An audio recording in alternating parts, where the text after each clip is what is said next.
from Elizabeth I. You think the last late Queen was a model of white supremacy?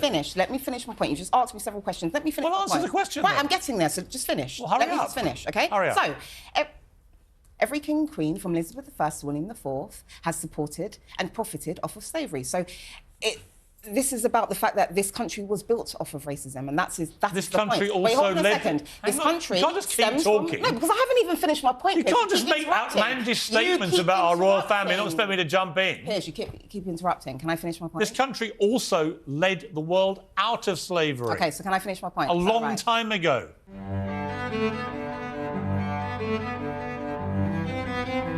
This next story is going to make you LOL, laugh out loud. One of my most favorite person of all time, Piers Morgan. For some reason, I find him very, very interesting. Although sometimes when I watch or when I listen to him, then I get offended. But somehow, I still love watching his show, which is quite interesting to say the least, right? So this episode he had was really interesting. And before we watch the video, I just want to say this, right? I know I have mentioned it a couple of times on this particular platform, but I just want to say it again. I believe that as a journalist or as a host, the purpose of having your guests on your platform is so that they can share their thoughts and opinions on the topics that you guys are covering. There is no point of having a guest whom you are not going to allow to speak. And if there's one thing I dislike about Piers Morgan is the way he interrupt or interject with people he disagrees with or people who disagree with him. If he is talking with someone whom they both share similar opinion or whom they both agree, then he would not interrupt them. He will not talk over them. But if the guest had a different thought from Piers, then he is just going to jump in and interrupt or interject the guest, which I find very, very unprofessional. You can see how the question he asks about reparation and the apology totally went out of control. and one more thing, right? Because this whole segment was about the King of England, King Charles, apologizing to people the British Empire colonized during the days. And I have always said this on this show that I think they should apologize because the British Empire did a lot of terrible things to Africans and people in the Caribbean. So I think that those people in Africa, our ancestors, went through a lot from the British colonizers, and we deserve an apology from them. That's the least they could do. And secondly, they should return all the stolen things they took from us. There are many precious items scattered around Europe, in France, in England, in Netherlands, in Portugal, that were all stolen from Africa. Those precious items should be returned. And talking about reparation, I think they should do it. And many people argue about this, that should people in India also ask for reparations? And I think if they want to, they should.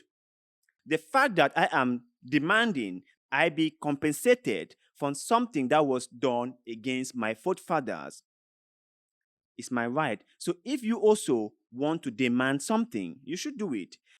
If you want to ask, go ahead and ask. If you don't want to ask, fine, but don't stop me or don't say Why should I ask? Because you are not asking.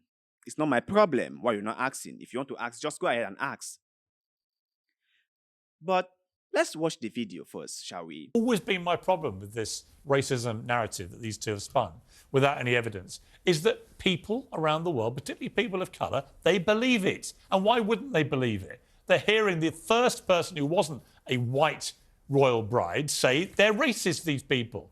So then the damage is palpable, it's tangible, and it will lead, I think, if we're not careful, to a load of these countries becoming republics and the beginning of the end of the monarchy.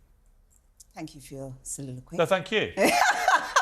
All right, no problem. So first and foremost, my feelings on the royal family and racism are not predicated on Harry and Meghan's willingness to identify it. That's the difference between me and you. We are talking about a country that was built off of racism, and we are referring to the oldest institution in this country that started it all. So that's the first thing. In terms of why black people and many others feel the way that we do, well, the monarchy is a symbol of white supremacy.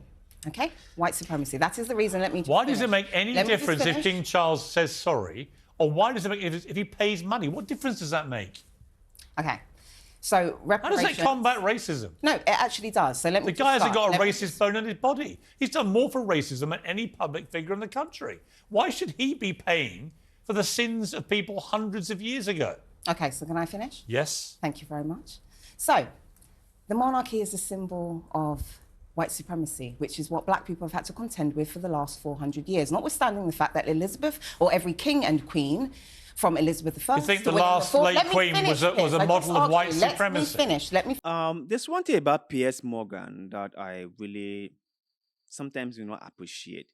I have realized that he always drag Harry and Meghan into every single conversation about the royal family and their issues with their colonies and whatever.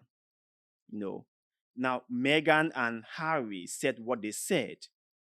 Does that mean that that is the root cause of why many countries do not want King Charles as their ceremonial head? And by the way, I do not think that in the 21st century, King Charles or the British monarch should be the head of any country out of the United Kingdom. To be the head of Canada, Australia, and many countries in the Caribbean, oh my God. No, why? He should not. All these countries, if they want to be republic, they should be republic. Now, the people in these countries have the right to choose if they want to be a republic or not. This shouldn't be left to the royal family or to the British monarch to decide. And what does he actually do over there? I have no idea, What does he actually do, How can a British person be the ceremonial head of Jamaica? How can a British person be the head of many Caribbean nations? How is that even possible? But so all this argument about King Charles, whether he apologized or not, in fact, Queen Elizabeth should have done that before he died, right? Because people really suggested strongly that she did that, but she did not. That only shows you how headstrong she was, and she died. Now it has passed down to King Charles, and people are hoping that he is going to do the right thing, the least thing, to apologize.